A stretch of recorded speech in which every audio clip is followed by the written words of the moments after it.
Barbecues and picnics wouldn't be complete without a big bowl of creamy potato salad. This recipe is easy to make, and I'll show you my simple techniques to maximize the flavor of this popular side dish. I prefer to use russet potatoes. It's a mealy type of vegetable that's high in starch. When it's cooked, it's gonna have a light and flaky texture. When we mix it in with the other ingredients, it's going to break down on the surface a little bit, creating a creamy consistency. You could also use Yukon Gold or red potatoes, but it's going to be a little bit more dense and hearty. I have 2 pounds of spuds that have already been washed and dried, and the first step is to peel them. I like to use a Y peeler because it makes it really easy to run the peeler down the length of the potato. Remove as much of the thick outer skin as possible. Cut into 3/4 inch thick pieces. Turn them on their cut side down. Cut into 3/4 inch strips. Turn and stack. Cut into 3/4 inch pieces. This size is going to ensure that when the potatoes break down when you're mixing, you're still gonna have some nice chunks to bite into.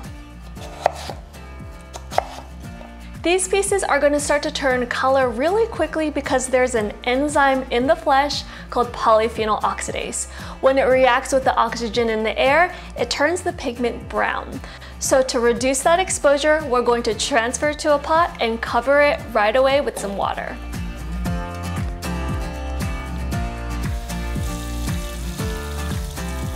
Immediately place the potatoes in a large saucepan. Add enough water to cover by 1 inch. The potatoes should be started in cold water, then gradually increased in temperature. This prevents the outside from cooking too quickly, requiring more time for the centers to cook through. When this comes to a boil, I'm going to add some salt. This is going to season the potatoes throughout. You want to make sure that the potatoes are fork tender and not too soft, otherwise they're just going to completely fall apart. Bring the water to a boil over high heat.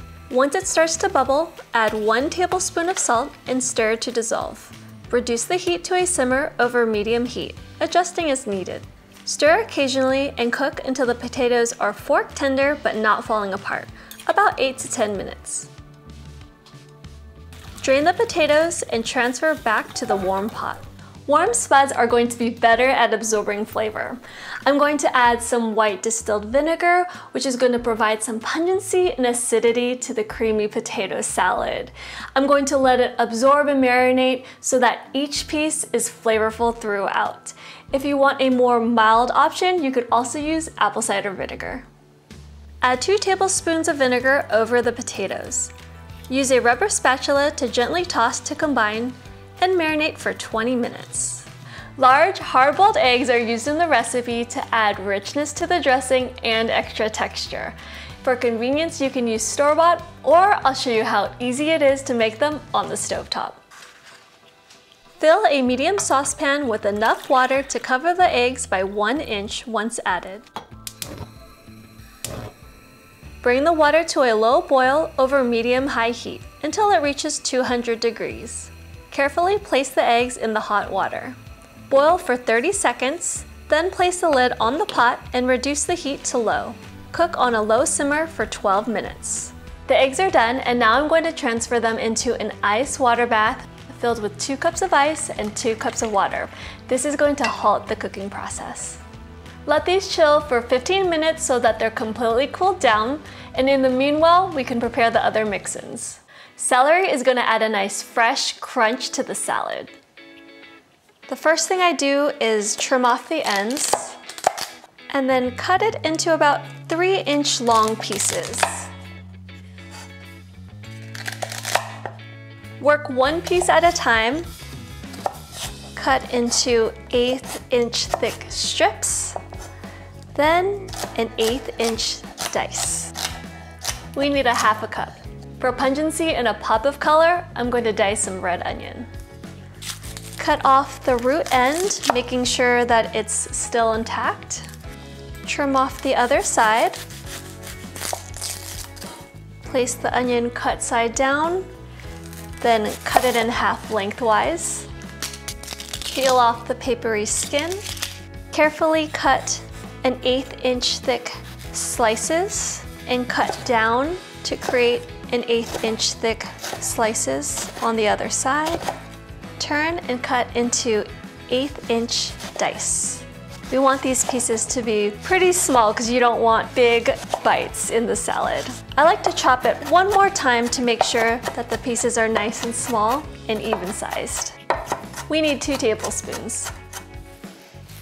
For some herbaceous notes, I'm gonna chop some parsley. I like to take a bunch that has already been cleaned and dried. Then just take the knife and trim off the leaves, rotating the bunch as you go. Remove any stems, just pick the leaves off of them. Gather the leaves into a pile, then use the fanning motion, rocking back and forth to chop it down. We need 2 tablespoons. To peel the eggs, just crack it on its side, rotate it around, pull the shell away from the egg. Now slice this into a 1/4 inch thick pieces, then chop into a 1/4 inch dice. I've added the marinated potatoes into a large bowl.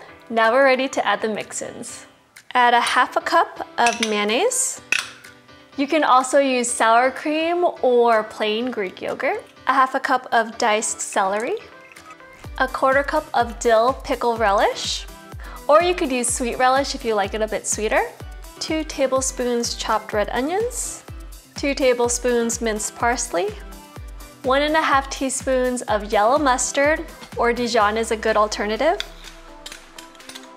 3/4 teaspoons of kosher salt, a 1/2 teaspoon of black pepper, a 1/2 teaspoon of onion powder, 2 large chopped eggs. Stir this till everything is combined. Now I'm going to cover it with some plastic wrap. Chill this in the refrigerator for 1 hour. This is going to allow all of the flavors to infuse together. If you want to make this in advance, you can store this in an airtight container for up to 2 days. Before serving, make sure you taste it and season with a little bit salt and pepper to your liking. Garnish with a little bit of fresh chopped parsley, some pieces of celery, and a little bit more of red onion.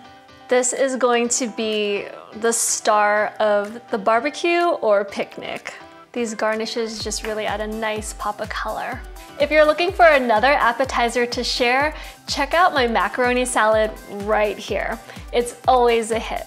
I hope you enjoyed learning the science behind potato salad, and if you did, please give it a big thumbs up. It means a lot when you do. See you in the next video. All right, time to give a little taste. This is so good.